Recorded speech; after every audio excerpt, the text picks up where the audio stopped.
His fans call him Jez, and they chanted Jez we can. They loved it when he said a Labour government would spend more on housing and education and take more tax from business. He put his popularity within the Labour Party in a wider context.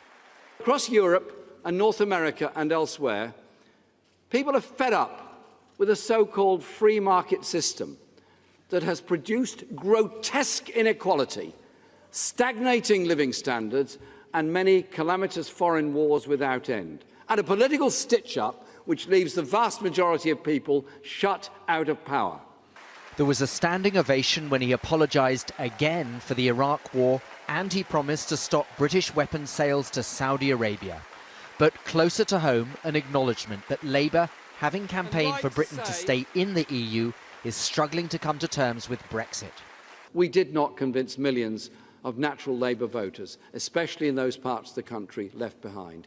Left behind by years of neglect, underinvestment and de-industrialisation. Now we have to face the future together.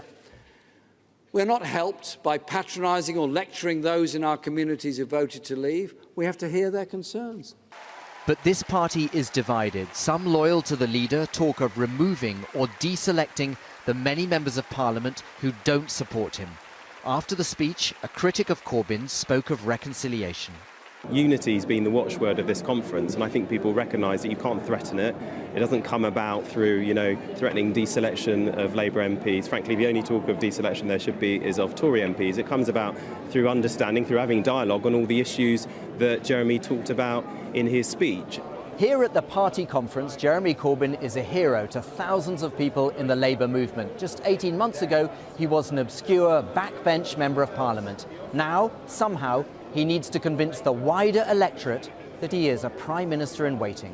We'll keep the red flag flying here. It ended with the socialist anthem, and that S word is back in fashion in Labour circles. But what about the rest of Britain? Winning them over, as Jeremy Corbyn admitted, involves climbing an electoral mountain. Barnaby Phillips, Al Jazeera, Liverpool.